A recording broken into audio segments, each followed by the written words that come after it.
안녕하세요. 중간계TV 신병철입니다. 중간계TV는 240만 소상공인 사장님들의 실질적인 사업 성과, 비즈니스 역량 강화를 도와드리는 것을 목표로 하고 있습니다.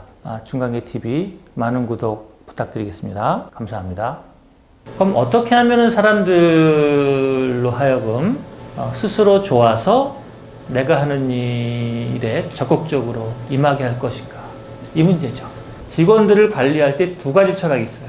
하나는 관리를 할 것인가? 하나는 관리를 할 것인가? 어떤 게 좋을까요?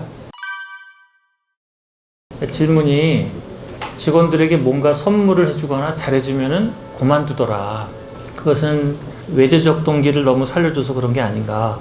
내적 동기를 어떻게 높여줄 수 있는가? 이런 것에 대한 질문이시네요. 저의 리더십 수업을 논백을 들으셨는가 보네요. 자, 리더십 수업을 안 한 지가 오래됐어요. 언젠가 한번 다시 할 겁니다. 하나씩 가볼게요. 먼저 외재적 동기를 주었기 때문에 사람들이 그만둔다. 그것은 논리적으로 타당한 얘기는 아니에요. 그렇게 얘기하시는 거는 별로 문제 해결에 도움이 안 된다. 그래서 통계학에 아주 우스운 얘기가 있어요. 귀뚜라미의 다리를 잘랐더니 귀뚜라미가 못 뛰잖아요. 그런데 해석을 이렇게 할 수가 있어요. 귀뚜라미 다리를 자르면 귀가 먼다. 소리를 못 들으니까 뛰지를 않는 게 되는 거죠. 이건 이제 인과관계에서 잘못된 추론, 적당하지 않은 추론인데, 인센티브를 줬더니 사람들이 그만둔다. 그렇게 얘기하기는 어려워요. 아마 다른 이유들이 있는데, 인센티브를 주니까, 선물을 주거나 돈을 주니까, 됐다, 이제 얻을 거 다 얻었다. 그러고 나가든가 그런 일이 벌어지겠죠. 그래서 그 첫 번째 논리는 그렇게 생각하시는 것은 바람직하지 않다. 이게 레슨이고. 그럼 두 번째. 그럼 어떻게 하면 사람들로 하여금 스스로 좋아서 내가 하는 일에 적극적으로 임하게 할 것인가? 이 문제죠. 오늘 수업에서 아주 중요한 얘기를 했습니다. 내가 스스로 의사결정하고 싶어 하듯이 그 사람도 스스로 의사결정하고 싶어 합니다. 그러니까 같이 일하는 사람이 의사결정할 수 있는 여유 공간을 줘야지 돼요. 여기 시어머니랑 같이 살아보신 분들 있으시죠? 시어머니랑 한 집에서 사는 거는 불편합니까? 안 불편합니까? 보통은 불편함을 많이 느끼죠. 저희 집 얘기를 할게요. 저희 어머니는 동네에서 아주 손이 큰 어머니셨어요. 그래서 뭐 있으면 열심히 주는 분 있죠, 이렇게. 그래서 동네 아줌마들이 우리 어머니를 엄청 좋아했어요. 큰 언니처럼 생각하고. 우리 어머니도 친구들이 보면 훌륭하고, 우리 집사람도 우리 집사람의 친구들이 보면 괜찮아요. 근데 둘이 같이 주방을 쓰면 문제가 생깁니다. 왜 그러냐면, 제가 제 수업에서 가끔 얘기합니다만, 우리 어머니는 밥을 먹으면 바로 청소하는 거를 좋아하시는 분이에요. 근데 우리 집사람은 몰아서 하는 거를 좋아해요. 그러니까 기본적으로 생활 습관이 다르죠. 그러니까 사사건건이 부닥칩니다. 아니, 밥을 먹었으면 바로 쳐야지. 조금 이따 치면 안 되나요? 이런 일이 벌어지는 거예요. 그래서 제가 이 문제를 몇 년 겪다가, 이거는 도저히 안 되겠다. 이건 뭐 사단이 나겠다.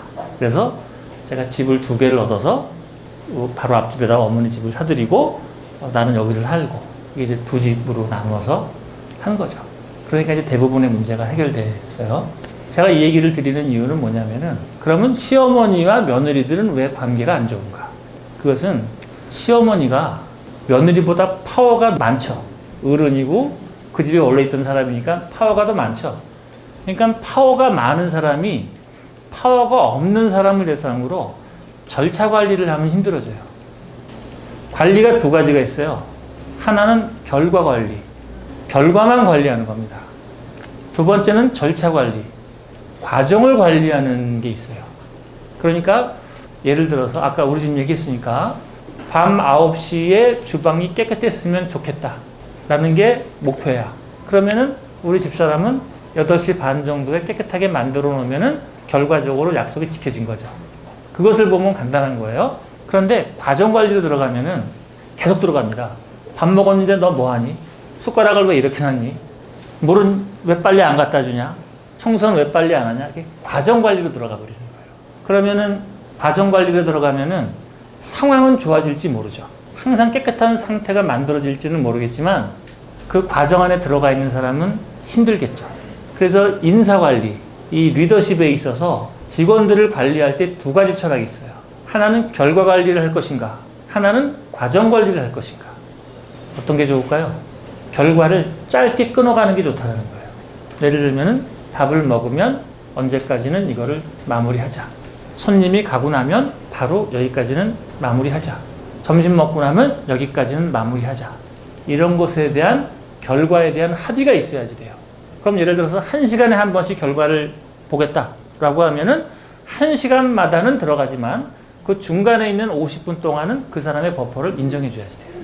근데 이제 이게 안 되면은 결과 관리도 하고 과정 관리도 들어가 버린다. 그럼 어떻게 되는 거죠? 불편한 거예요.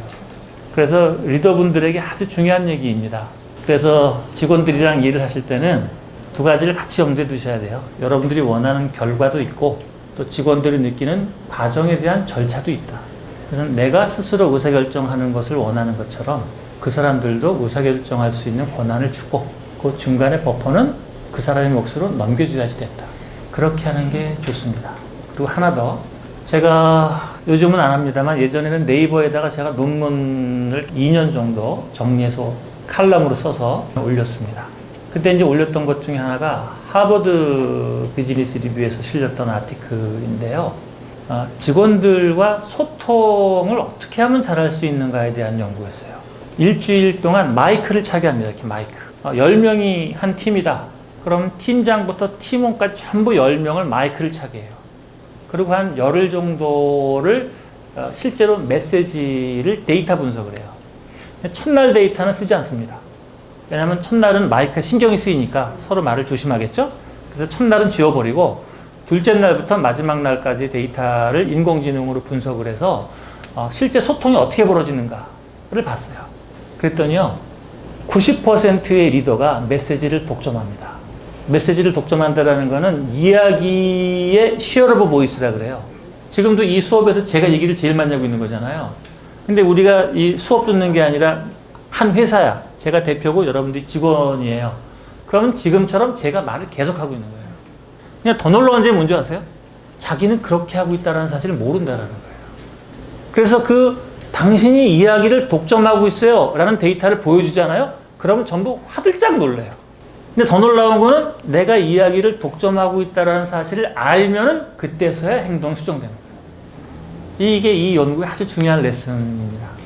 자기는 마음속으로는 잘해주고 싶은데 직원들에게 시간도 더 주고 여유도 더 주고 싶은데 실제로는 독점하고 있는 거예요. 이런 일이 아주 많이 벌어집니다. 여러분들은 물론 잘하고 있으시지만 그럼에도 불구하고 자기 자신을 조금 더 객관적으로 보는 연습을 할 필요가 있다. 그래서 뭐가 필요한 거예요? 그래서 우리가 잘해야 되는 스스로의 거울을 봐야 되는 메시지를 정리해 놓은 게 이 메시지예요. 겸손하고 검소하고 감사한 마음을 갖고 살아야 된다. 근데 이것을 마음속으로만 생각한다고 되는 게 아니라 생활 속에서 행동에 배어 있어야지 돼요. 그러니까 자기가 피해자의 입장에 있을 때랑 자기가 가해자의 입장에 있을 때랑 상황은 완전히 바뀌는데 자기는 그걸 잘 모른다는 거예요. 그러니까 여러분들이 그렇다는 얘기가 아니라 그런 일이 노상 벌어지는 거니까 항상 거울 보듯 나에게도 실수가 있겠구나. 나에게도 잘못이 있겠구나. 그러니까 저에게 맨날 제가 하는 얘기입니다. 이건 내가 잘못한 거다. 이러면서 아까 얘기했던 비즈니스의 세계관이 있고 브랜드의 스토리가 풀려나가고 중심된 것을 잡아가면 나머지 문제들은 사소한 문제들이기 때문에 저절로 해결되는 거죠.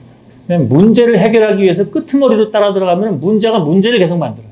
질문 내용으로 다시 돌아온다 치면은 인센티브 때문에 문제가 생기는 건 아니고 사장님이 의사결정하고 싶은 범위를 결과적으로 정리해 놓고 직원들에게 적당한 버퍼를 주시고 그 사람들이 의사결정하고 그것을 나중에 피드백하고 그런 절차로 들어가면 됩니다. 그 논백을 보시니까 아시겠습니다만 제가 그 셀프 리더십의 4가지 기준을 얘기했는데 혹시 기억나시나요? 첫 번째, 스스로 플래닝을 짜게 하는 겁니다. 플래닝을 짜게 해야 돼요. 두 번째, 스스로 세부 스케줄을 정리를 하게 해줘야 돼요. 그리고 실행하게 해야 돼요. 그리고 피드백을 같이 하는 거예요. 그 사람이 목표를 세우고 그 사람이 세부 절차를 만들고 실행하게 해요. 그리고 그 결과를 같이 피드백하는 겁니다. 이 4가지가 셀프 리더십을 만드는 인류가 지금까지 발견한 가장 좋은 방법이에요. 이것보다 더 좋은 방법은 없다. 저는 지금도 어디를 만나든지 그 사람에게 스스로 목표를 세우게 하고 스스로 절차를 준비하게 하고 행동하게 하고 피드백은 같이 하는 겁니다. 그것은 스텝이 하고 책임은 제가 집니다. 왜냐? 나는 결제하는 사람이니까. 만약에 여러 쌍 카메라를 잘못 샀어. 그럼 어떻게 되는 거예요? 이게 내 잘못이다 이거. 내가 조금 더 꼼꼼하게 살펴봤어야 되는데. 이렇게 얘기를 해야지. 너는 생각이 없냐? 이렇게 들어가 버리면은 완전 꽉 나버리는 거지. 내가 조금 더 챙겼어야 되는데. 야, 잘못했다. 야. 하지만 뭐 할 수 있냐? 다음부터는 잘하자. 그래서 문제 포인트는 딱 집어주되 책임은 내가 지는 모습을 가져가야 돼요. 자, 진짜 중요한 얘기 하나 더 하고 마무리하겠습니다. 대기업의 리더들과 중소기업의 리더들과는 큰 차이가 있습니다. 이건 엄청 큰 차이예요, 제가 볼 때. 대기업의 대표이사들은 자기 직원을 흉보는 사람을 제가 본 적이 없어요. 우리 애들은 잘하는데 제가 잘못했습니다. 이렇게 얘기를 해요. 중소기업 사장은 입장이 완전히 바뀝니다. 어우, 저걸 잘러 말러. 이런 얘기가 많죠. 왜 이런 일이 벌어졌을까? 왜 이런 일이 벌어졌을까요? 아주 간단해요. 대기업에서는 어려서부터 교육을 시킵니다. 조직에서 어떻게 행동을 해야 되나, 어떻게 판단해야 되나, 리더의 몫은 뭔가, 이거를 끊임없이 교육을 시켜줘요. 그러니까 대기업에서 부사장, 사장 이 정도 할 정도가 되면 어떻게 되는 거죠? 몸에 배어있는 사람인 거지. 하지만 중소기업에서는 이런 교육을 받아본 적이 거의 없어요. 자기 멋에 큰 거지. 내 플랜으로.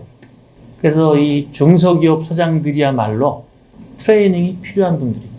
대신에 차이점이 있어요. 이 중소기업 사장님들이 좋은 점이 있어요. 그건 뭐냐? 모티베이션이 100만 볼트입니다. 대기업 사장님들은 그 정도 모티베이션 없어요. 65에는 나가면은 그때는 조용히 살아야지. 이렇게 생각을 하지. 하지만 중소기업에서 크신 분들은 65이 뭐야? 60부터 시작이다. 이렇게 해가지고 가는 거죠. 그러니까 중소기업에 계신 분들이 훨씬 유리하지. 조금이 아니라.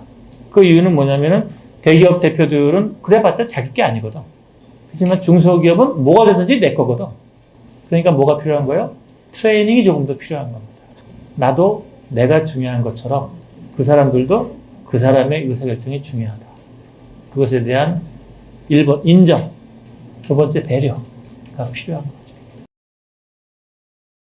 8월부터 시작하는 마법의 가루 코스가 이 원더스토리 코스입니다. 여기는 다른 분이 필요한 게 아니라 솔루션이 필요한 분이 오시면 되는 겁니다. 그냥 수업은 MB에서 들으시면 되는 거고 나는 지금 뭐 원더스토리에 솔루션이 필요하다 이러신 분들이 오시면 되는 겁니다.